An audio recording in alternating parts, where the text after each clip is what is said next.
کیا فرماتے ہیں علماء دین و مفتیان شرع متین اس مسئلے کے بارے میں کہ قربانی کا نصاب کیا ہے؟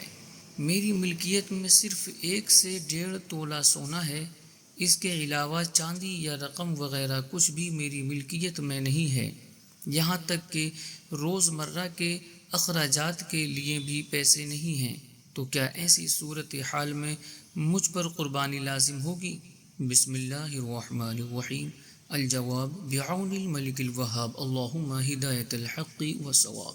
جس شخص کی ملکیت میں 7.5 تولہ سونا یا 52.5 تولہ چاندی ہو، یا سونا چاندی نصاب سے کم ہوں لیکن جس قدر ہیں ان دونوں کو ملا کر، یا سونے یا چاندی کو کسی دوسرے مال کے ساتھ ملا کر ان دونوں کی مجموعی قیمت عید الاضحیٰ کے ایام میں 52.5 تولہ چاندی کی قیمت کے برابر ہو، یوں ہی حاجت اصلیہ یعنی وہ چیزیں جن کی انسان کو حاجت رہتی ہے، جیسے رہائش گاہ، خانہ داری کے وہ سامان جن کی حاجت ہو، سواری اور پہننے کے کپڑے وغیرہ ضروریات زندگی، تو حاجت اصلیہ سے زائد اگر کوئی ایسی چیز ملکیت میں ہو جس کی قیمت تنہا یا سونے یا چاندی کے ساتھ ملا کر 52.5 تولہ چاندی کی قیمت کے برابر ہو، تو وہ نصاب کا مالک ہے، اس پر قربانی واجب ہے، لہٰذا پوچھی گئی صورت میں آپ پر قربانی لازم نہیں ہوگی، کیونکہ آپ کے پاس صرف سونا ہی ہے، ساتھ چاندی، رقم، پرائزز، بانڈز، کوئی اور ایسا مال نہیں ہے جس کے ساتھ مل کر مجموعی قیمت 52.5 تولے چاندی کے برابر ہو۔ قربانی واجب ہونے کے نصاب کے متعلق بدائع الصنائع میں ہے کہ قربانی میں مالداری کا اعتبار ہونا ضروری ہے، اور وہ یہ ہے کہ اس کی ملکیت میں 200 درہم یعنی 52.5 تولہ چاندی، یا 20 دینار یعنی 7.5 تولہ سونا، یا رہائش خانہ داری کے سامان، کپڑے، خادم، گھوڑا، ہتھیار اور وہ اشیاء، وہ چیزیں جن کے بغیر گزارا نہ ہو، ان کے علاوہ کوئی ایسی چیز ہو جو اس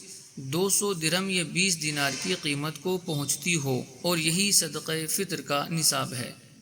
سونے کو چاندی کے ساتھ ملانے سے متعلق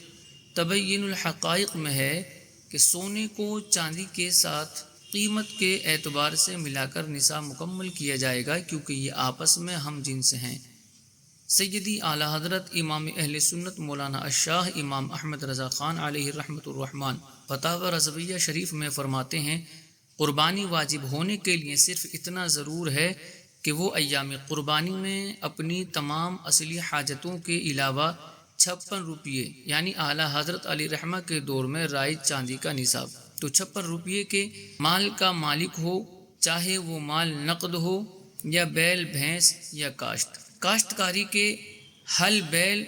اس کی حاجت اصلیہ میں داخل ہیں، ان کا شمار نہ ہو۔ صدر الشریعہ مفتی امجد علی اعظمی علیہ الرحمہ بہار شریعت میں فرماتے ہیں، جو شخص 200 درہم یا 20 دینار کا مالک ہو، یا حاجت کے سوا کسی ایسی چیز کا مالک ہو جس کی قیمت 200 درہم ہو،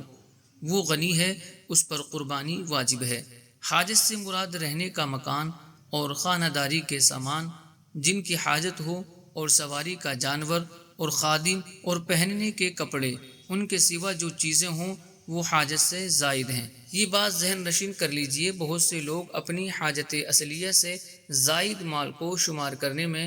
غلطی کر جاتے ہیں، کیونکہ عام طور پر کچھ نہ کچھ حاجت اصلیہ سے زائد چیزیں موجود ہوتی ہی ہیں، جن کو سونے یا چاندی کے ساتھ ملا کر دیکھا جائے تو قربانی کا نصاب بن جاتا ہے، لیکن لوگ توجہ نہیں کرتے، جیسے اضافی کپڑے، جوتے، یا گھر میں ڈیکوریشن کا سامان، یا تفریح کے لیے خریدا گیا ٹی وی وغیرہ، لہٰذا